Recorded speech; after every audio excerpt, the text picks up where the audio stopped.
Merci de nous rester fidèles. Tout de suite, le sommaire de votre journal.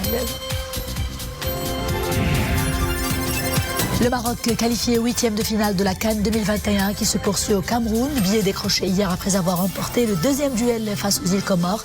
Un match qui nous permet certes d'avancer dans la compétition, même si la précision et la concentration n'ont pas été tout le temps au rendez-vous.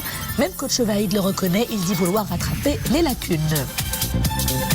Jour après jour, Omicron fait exploser les chiffres des nouvelles contaminations. La troisième vague qu'il a déclenchée atteindra son pic dans 2 semaines. D'ici là, il est impératif de bien se protéger et de prendre sa dose de rappel pour minimiser les dégâts d'une souche qui se transmet très rapidement. À Essaouira, les jeunes des quartiers populaires n'ont pas besoin de s'inscrire dans les centres de langue pour apprendre l'anglais. Ils profitent à titre gracieux des séances de plusieurs séances d'apprentissage. Vocabulaire, grammaire, expression orale, tout y passe dans une belle ambiance. Il suffit d'être curieux et d'être bien motivé. Bonsoir. Place à présent à notre page quotidienne Covid-19. Le bilan fait état aujourd'hui d'un nouveau rebond des nouvelles contaminations. 8826 nouveaux cas d'infection recensés pendant ces dernières 24 heures. 9 nouveaux décès à déplorer. 107 nouveaux cas sévères ou critiques enregistrés toujours pendant ces dernières 24 heures, dont 16 personnes qui sont intubées. Les cas actifs sont au nombre de... Plutôt parlant de la campagne vaccinale, les primo-vaccinés se chiffrent à plus de 24 600 000 personnes. Le nombre des personnes ayant reçu 2 doses vient de franchir la barre des 23 millions et près de 3 800 000 personnes ont déjà reçu leur dose de rappel. Des chiffres qui ne cessent de grimper et avec cela les inquiétudes quant à une dégradation plus amplifiée des indicateurs épidémiologiques. Cette période est cruciale. Omicron circule dangereusement parmi nous et seul le strict respect des mesures barrières et le vaccin peuvent nous aider à éviter de dramatiques rebondissements. Pour ce qui est du pic, il est visiblement inévitable et il est prévu à la fin de ce mois-ci ou alors début février, selon le ministère de tutelle. Oumé Maramli pour les précisions. Nous sommes à la 4e semaine de cette 3e vague. Sans surprise, Omicron déferle. Les nouvelles contaminations augmentent très rapidement, plus de 231,3% pour cette semaine. Un record jamais enregistré au Maroc. Une situation que le ministère de tutelle suit de très près.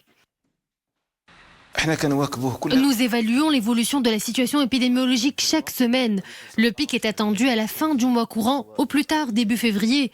Le retour à la stabilité des chiffres de la pandémie est attendu quant à lui vers fin février, début mars.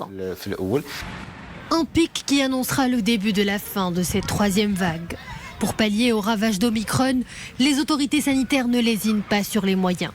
Les vaccinodromes sont toujours mobilisés dans les grandes villes et des équipes et unités mobiles de vaccination sillonnent les zones d'accès difficiles ou encore les souks et marchés hebdomadaires. La santé est désormais érigée en priorité. Le Maroc est en train de concrétiser un vaste chantier de généralisation de la protection sociale, dont celle de l'assurance maladie obligatoire, en ouvrant le secteur à l'investissement étranger. L'investissement au Maroc était assez compliqué pour les étrangers, mais aussi pour les médecins marocains exerçant à l'étranger. Mais avec la nouvelle loi, exit toutes ces restrictions. Tous les étrangers peuvent désormais investir dans les domaines de la santé. Ils seront traités comme tous les citoyens marocains. Une réforme vitale. Elle permettra de drainer des compétences médicales marocaines de l'étranger et donc de pallier à l'insuffisance en ressources humaines dont souffre ce secteur. Le déficit s'élève à plus de 97 000 professionnels de la santé. Et retenez à présent ce bulletin d'alerte météorologique de niveau de vigilance orange. De fortes pluies sont prévues dans les provinces du sud. Sont concernées les provinces d'Aousserd, de Oued Dahab, de Bouche d'Or et de l'Ayoun. Les chutes de pluie vont s'y poursuivre jusqu'à lundi. Cap sur Essaouira et braquant les projecteurs sur une belle initiative citoyenne. Je vous parle de Houtna School, au cœur d'un quartier populaire de la ville. Des cours d'anglais sont dispensés au profit des jeunes des quartiers populaires. L'idée est de les aider à bien maîtriser la langue de Shakespeare et sans devoir débourser un seul centime. Salah Katir, Ahmed Hamri et Nisri El Hamdaoui. Au détour d'une ruelle de la Médina d'Essaouira, on entend au loin parler la langue de Shakespeare. Alors on s'approche et on se retrouve en plein cours d'anglais, donné au beau milieu d'un quartier populaire. Sur le visage de ces jeunes, on peut lire la soif d'apprendre la langue la plus parlée au monde. Bienvenue dans Houmtna School, ou quand l'école prend ses quartiers dans le quartier. Je me rends dans cet espace 3 fois par semaine pour apprendre l'anglais gratuitement. Cela me permet aussi de me faire de nouveaux amis marocains, mais aussi étrangers. L'occasion de stimuler l'échange culturel. As my group said, they said that we have to ask for clarification. L'English Street Class nous aide à enrichir notre vocabulaire en anglais. On fait de la grammaire, mais aussi un peu d'expression orale. Cela nous aide à mieux nous exprimer dans cette langue étrangère.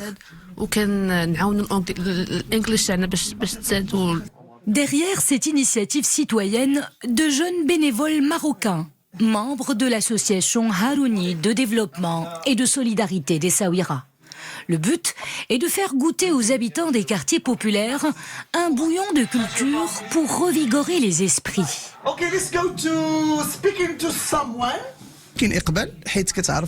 L'engouement est perceptible. Car de nos jours, si vous voulez apprendre une langue étrangère dans des centres culturels, vous êtes appelé à débourser une somme un peu conséquente. Puisque nous croyons dur comme fer que la gratuité d'un enseignement de qualité est un droit pour tous les Marocains, nous avons lancé cette initiative. N'importe qui peut se joindre à nous, riche ou pauvre, jeune ou moins jeune. Nous avons opté pour le Houma, le quartier comme espace pour abriter cette activité. Nous avons voulu rapprocher la culture des enfants du quartier. Une manière aussi de remédier à cette mauvaise image qui colle à la peau de nos quartiers populaires, en tant qu'espace de délinquance, terreau de fléaux sociaux. Houmtna School, un espace convivial où il fait bon apprendre l'anglais, mais aussi l'espagnol et l'allemand. Une belle manière de s'ouvrir au monde. Et une belle manière pour nous de refermer ce journal. Merci de l'avoir suivi. À très bientôt, toujours avec grand plaisir. D'ici là, portez-vous bien.